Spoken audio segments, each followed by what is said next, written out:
സ്നേഹത്തോടെ എല്ലാവർക്കും ആമിനാസ് അടുക്കളയിലേക്ക് സ്വാഗതം. എല്ലാവരും സുഖമായിട്ടിരിക്കണമല്ലോ അല്ലേ? ഇവിടെയും കുഴപ്പമൊന്നുമില്ല. ഞാനും എൻ്റെ മോനും ഹസ്ബൻഡൊക്കെ സുഖമായിട്ടിരിക്കുകയാണ്. പിന്നെ വേറെ എന്തൊക്കെയുണ്ട് എല്ലാവരുടെയും വിശേഷങ്ങളൊക്കെ എല്ലാവരും പറയാം. അപ്പോൾ ഇന്ന് ഞാൻ ചെയ്യാൻ പോകുന്നത് വെച്ചിട്ടുണ്ടെങ്കിൽ ഇന്നൊരു നോമ്പ് തുറ സ്നാക്സാണ് ഞാൻ നിങ്ങളുടെ മുന്നിൽ കാണിക്കാൻ പോകുന്നത്. അപ്പോൾ അതെന്താണെന്നുള്ളത് നമുക്ക് കാണണമെങ്കിൽ കിച്ചണിലോട്ട് തന്നെ പോകണം. അപ്പോൾ നമുക്ക് അതിൻ്റേതായ കാര്യങ്ങളിലോട്ട് കിടക്കാം. അപ്പോൾ കിച്ചണിലോട്ട് പോയാലോ? അപ്പം നമ്മൾക്ക് അതിനുള്ള മിക്സ് തയ്യാറാക്കാം. ഇവിടെ ഞാനപ്പോൾ ഇതിലോട്ട് കുറച്ച് ഓയിൽ ഒഴിച്ച് കൊടുക്കുകയാണ്. ഒരു 1.5 ടേബിൾ സ്പൂണോളം ഓയിൽ ഒഴിച്ചിട്ടുണ്ട്. ഇതിലോട്ട് കൊത്തി അരിഞ്ഞ് വെച്ചിരിക്കുന്ന ഒരു വലിയ സവാള ഇട്ട് കൊടുക്കാം. നല്ല വലിയ സവാളയായിരുന്നേ, അതിലോട്ട് ഇട്ട് കൊടുക്കാം.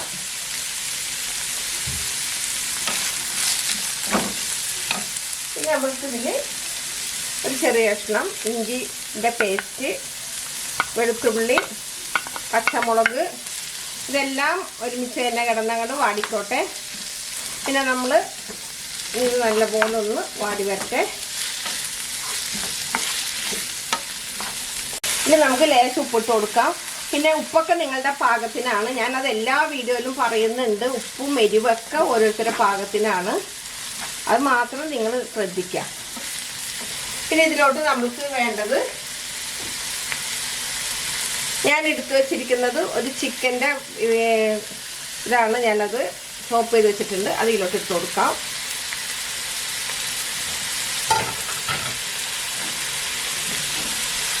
നമ്മൾ ഒത്തിരി ഇത് മൊരിയണ്ട. ഈ സവാളയൊന്നും ഒത്തിരി അങ്ങോട്ട് എന്താ പറയുക, മൊരിഞ്ഞ് നമുക്ക് ഒത്തിരി ഫ്രൈ ചെയ്ത പോലെ ആക്കിയെടുക്കണ്ട. അപ്പം അത് ഒരു വാടിയാൽ മതി. പിന്നെ ഇതിലോട്ട് നമുക്ക് കുറച്ച് മല്ലിയില ഇട്ട് കൊടുക്കാം. ഇത് കിടന്നിട്ടൊന്ന് ആയി വന്നിട്ട് വേണം ഞങ്ങൾക്ക് മറ്റുള്ള സാധനം ചേർക്കാനായിട്ട്. അപ്പോൾ ഞാൻ ചിക്കനൂടെ ലേശം ഉപ്പിട്ടിട്ട് ഒന്ന് വേവിച്ചെടുത്ത ചിക്കനാണ് ഞാൻ പൊടിച്ചുകൊണ്ടുവന്നത്. അത് ഞാൻ പറഞ്ഞിട്ടുണ്ടായിരുന്നില്ല.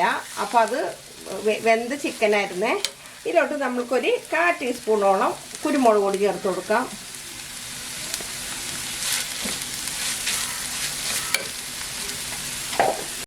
കാൽ ടീസ്പൂണോളം മഞ്ഞൾപ്പൊടി, പിന്നെ ഒരു 1/2 ടീസ്പൂണോളം മല്ലിപ്പൊടി. അപ്പോൾ നമ്മൾ കുരുമുളക് പൊടി, മഞ്ഞൾപ്പൊടി, മല്ലിപ്പൊടി ഒക്കെ കുറേശ്ശെ ഇട്ടാൽ മതി, ഒത്തിരി കൂടണ്ട.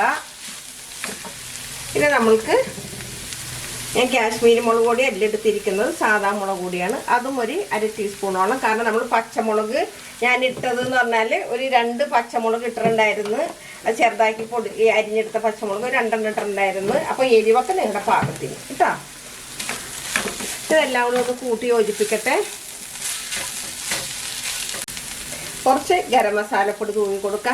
ഇത് നമ്മൾക്ക് മുട്ട കൊണ്ട്, ബീഫ് കൊണ്ടൊക്കെ തയ്യാറാക്കാൻ പറ്റുന്ന ഒരു സ്നാക്സാണ് ഞാൻ തയ്യാറാക്കാൻ പോകുന്നത്.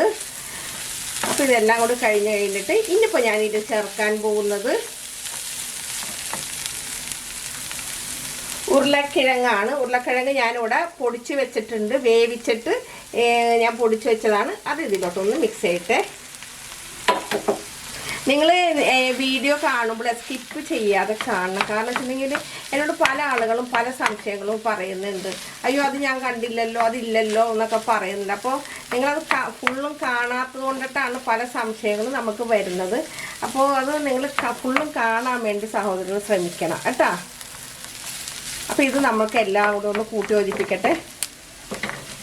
അപ്പോൾ ഇവിടെ നമ്മുടെ ഇവിടെ ശരിയായിട്ടുണ്ട്. ഇത് വേണമെങ്കിൽ കട്ട്ലേറ്റ് ഉണ്ടാക്കാനൊക്കെ പറ്റും കേട്ടോ. ഞാൻ ഇപ്പോൾ കട്ട്ലേറ്റ് അല്ല ഇത് തയ്യാറാക്കാൻ പോകുന്നത്. ഇപ്പോൾ നിങ്ങൾ വിചാരിക്കും, ഓ ഇതിപ്പോൾ ഞങ്ങൾക്ക് മനസ്സിലായി കട്ട്ലേറ്റ് അല്ല അമിനത്താത്ത ഉണ്ടാക്കണമെന്ന് പറയും. കട്ട്ലേറ്റ് അല്ല. അപ്പോൾ ഞാനിവിടെ ഗ്യാസ് ഓഫ് ചെയ്യട്ടെ. അപ്പോൾ ഞാൻ ഇതിൻ്റെ ഇടയ്ക്ക് ഞാൻ ഉരുളക്കിഴങ്ങിൽ ലേശം ഉപ്പിട്ടിട്ടുണ്ടായിരുന്നു. അപ്പം നിങ്ങൾ വിചാരിക്കരുത് ഈ ഉപ്പ് ഇത് മതിയോന്ന്. ഉപ്പ് ഇത് കറക്റ്റാണ്. ഞാൻ കൈ കണക്കായതുകൊണ്ട് എനിക്കൊരളവുണ്ട് കേട്ടോ. അപ്പോൾ ഞാൻ ഇവിടെ ഗ്യാസ് ഓഫ് ചെയ്യട്ടെ. അപ്പോൾ ഇപ്പോൾ നമ്മൾ ഫില്ലിങ് തയ്യാറാക്കിയിട്ടുണ്ട്. ഇനി ഇതിലോട്ട് നമുക്ക് വേണ്ടത് 1 ഗ്ലാസ് മൈദപ്പൊടി. മൈദപ്പൊടി എന്ന് പറയുമ്പോൾ ഈ ഗ്ലാസ്സിലാണ് എടുത്തിരിക്കുന്നത്. എന്നിട്ട് നമുക്ക് വേണ്ടത് കുറച്ച് ഉപ്പ് പൊടി ഇടണം.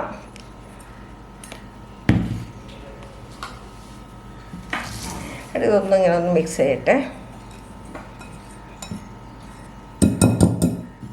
എന്നിട്ട് നമ്മൾക്ക് കുറേശ്ശെ വെള്ളം ഒഴിച്ച് കൊടുക്കണം. വെള്ളം ഒത്തിരി കൂടാനും പാടില്ല, എന്നാലത് കുറയാനും പാടില്ല കേട്ടോ. ഇതിൽ നമുക്ക് കുറച്ചും കൂടി വെള്ളം ഒഴിച്ച് കൊടുക്കണം. അപ്പോൾ വെള്ളം നമ്മൾ കുറേശ്ശെ ഒഴിച്ചില്ലെങ്കിൽ എന്താണെന്ന് അറിയാം, ഒറ്റയടിക്ക് വെള്ളം ഒഴിച്ച് കഴിഞ്ഞാൽ നമുക്കിത് ഇതായി വരില്ല. അപ്പോൾ ഇത് ഇതിങ്ങനെ നല്ലപോലെ അടിച്ചെടുത്തിട്ട് കണ്ടില്ലേ, ഇതുപോലെ ആക്കി എടുക്കണം. അല്ലെങ്കിൽ നമ്മളിത് പതുക്കെ ഇത് കലക്കിയില്ല എന്നുണ്ടെങ്കിൽ, ഇതറിയാത്തവർക്ക് വേണ്ടി പറയണേണ്, കട്ട കുത്തി പോവാതിരിക്കാനാണ്.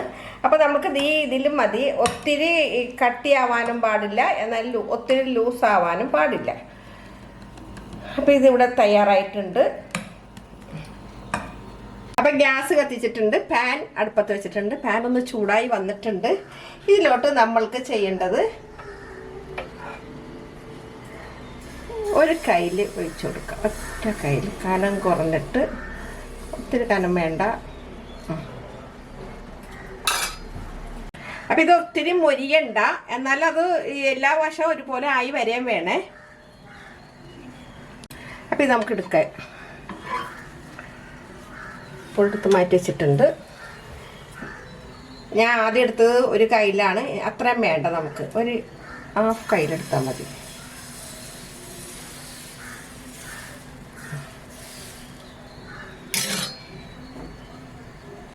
അപ്പോൾ നമുക്ക് അടുത്തത് കൂടി എടുക്കാം.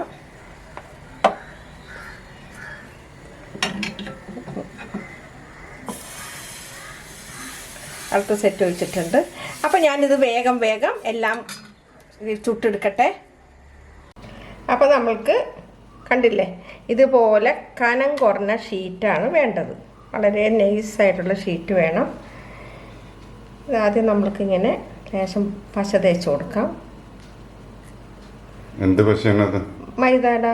നമ്മളിപ്പോൾ നമ്മുടെ മൈദപ്പൊടി നമ്മൾ കലക്കില്ലേ, അതിൻ്റെ പേസ്റ്റ് കുറച്ചെടുത്ത് ഞാൻ മാറ്റി വെച്ചതാണ് അത്. എന്നിട്ട് നമ്മൾ ചെയ്യേണ്ടത്, എടുത്തു വച്ചിരിക്കുന്ന മസാലയുടെ കൂട്ട് ഇതിലോട്ട് ഇത്തിരി കനത്തി തന്നെ വെക്കാൻ ശ്രമിക്കണം കേട്ടോ. എന്നിട്ട് അത് ഒന്ന് ഇങ്ങനെ റോള് ചെയ്യാം. റോള് ചെയ്തിട്ട് ആദ്യം ഒരു റോള് ചെയ്ത് കഴിഞ്ഞിട്ട് നമ്മളിത് ഈ ഷീറ്റിൻ്റെ സൈഡിൽ ഒന്ന് ഒട്ടിച്ചു കൊടുക്കാം. മനസ്സിലായില്ലേ? എന്നിട്ട് കുറച്ച് ഈ സൈഡിലും തേച്ച് കൊടുക്കാം. അതിക്കേ ചെയ്യണം, അല്ലെങ്കിൽ ഇത് വിട്ടുപോരുത്, കീറിപ്പോവരുത്, ശ്രദ്ധിക്കണം കേട്ടോ. എന്നിട്ട് അതൊന്ന് ചുരുട്ടിയിട്ട് ലാസ്റ്റ് വശം ഉണ്ടാവില്ലേ, അത് ഒന്നിങ്ങനെ എല്ലാം കൂടി ചുരുട്ടിയിട്ട് ഇതിലൊക്കെ ഫില്ല് ചെയ്തിട്ട് പിന്നെ മടക്കി വെക്കണം. കണ്ടില്ലേ?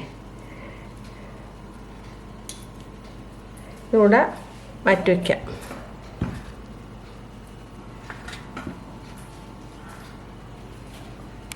അപ്പോൾ ഒരെണ്ണം ഞാൻ വെച്ചിട്ടുണ്ട്.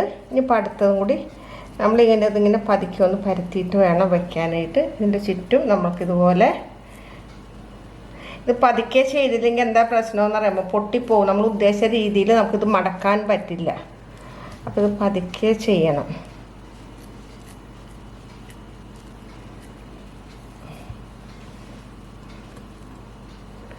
ഇങ്ങനെ പതുക്കെ എടുത്തിട്ട് പതുക്കെ ചുരുട്ടി ഈ ഒരു സൈഡ് ഇതിങ്ങനെ ഒട്ടിച്ചു കൊടുക്കണം. എന്നിട്ട് ഈ ഒരു സൈഡും കൂടി ഇങ്ങനെ ഒട്ടിച്ചിട്ട്, കണ്ടില്ലേ, ഇതിവിടെ ഇങ്ങനെ മടക്കി വെക്കണം. അങ്ങനെ ഞാൻ ഓരോന്ന് ചെയ്യട്ടെ. അപ്പോൾ ഞാൻ പാൻ അടുപ്പത്ത് വെച്ചിട്ടുണ്ട്, എണ്ണ ഒഴിച്ചിട്ടുണ്ട്. അപ്പോൾ ഞാൻ ഇവിടെ ഇത് റെഡിയാക്കി കൊണ്ടുവന്ന് വെച്ചിട്ടുണ്ട്. അപ്പോൾ ഇത് നമുക്ക് ഓരോന്ന് ഇട്ട് കൊടുക്കാം.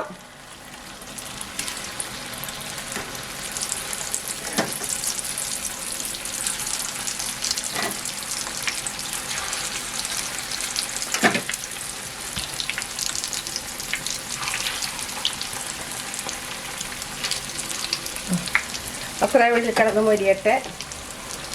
അപ്പോൾ ഒരു ഭാഗം മൊരിഞ്ഞിട്ടുണ്ട്. ഇത് നമുക്ക് പതുക്കെ മറിച്ചിട്ട് കൊടുക്കാം. കണ്ട എനിക്ക് 2 കൈ, ഒരു മിനിറ്റ് കേട്ടോ, എനിക്ക് 2 ഇതില്ലെങ്കിൽ എനിക്ക് വിചാരിച്ച രീതിയിൽ മറിക്കാൻ ബുദ്ധിമുട്ടാണ്. അപ്പോൾ ഇത് നമുക്ക് എല്ലാ വശവും ഈ ഒരു സൈഡും കൂടെ മറിച്ചിട്ടിട്ടുണ്ട്. ഇനിയിപ്പോൾ ഈ വശവും കൂടെ ഒന്ന് നല്ലോണം മൊരിഞ്ഞ് വരട്ടെ. അപ്പോൾ നമ്മൾക്കിത് 2 സൈഡും മൊരിഞ്ഞിട്ടുണ്ട്. അപ്പോൾ ഇത് നമുക്ക് ഓരോന്നോരോന്നായിട്ട് ഇതിനകത്ത് കോരിയിടാം.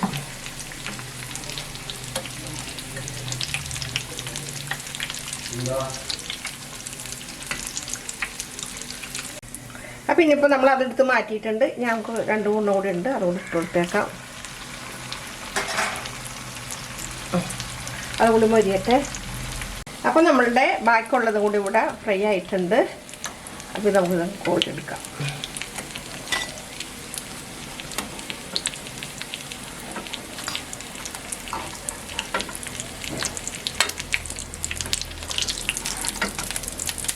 ഇവിടെ ഗ്യാസ് ഓഫ് ചെയ്തിട്ട്, അപ്പോൾ ഇന്ന് ഞാൻ തയ്യാറാക്കിയിരിക്കുന്ന ഈ റെസിപ്പി തീർച്ചയായിട്ടും നിങ്ങൾ ട്രൈ ചെയ്ത് നോക്കണം. പെട്ടെന്ന് തയ്യാറാക്കാൻ പറ്റുന്ന ഒരു റെസിപ്പിയാണ്. അപ്പോൾ കൂടുതൽ വിശേഷങ്ങളൊന്നുമില്ല. അപ്പോൾ ഈ വീഡിയോ ആദ്യമായിട്ട് കാണണമെങ്കിൽ നിങ്ങൾ സബ്സ്ക്രൈബ് ചെയ്യാനൊന്നും മറക്കരുത് കേട്ടോ. തൊട്ട് കാണുന്ന ബെല്ലൈക്കൻ ഒന്ന് പ്രസ് ചെയ്യണം, അതിൽ ഓൾ എന്നുള്ളതൊന്ന് പ്രസ് ചെയ്യണം. അപ്പോൾ ഞാനിത് ആദ്യം പറഞ്ഞില്ലാന്നേ ഉള്ളൂ. ഇത് ലാസ്റ്റ് ആകുമ്പോൾ ആൾക്കാർ ഇത് സ്കിപ്പ് ചെയ്ത് കളയരുത്. അപ്പോൾ ഒരിക്കൽ കൂടെ നന്ദി പറഞ്ഞുകൊണ്ട് നിങ്ങളുടെ സ്വന്തം മാമൻ താത്ത. Okay, bye, thank U.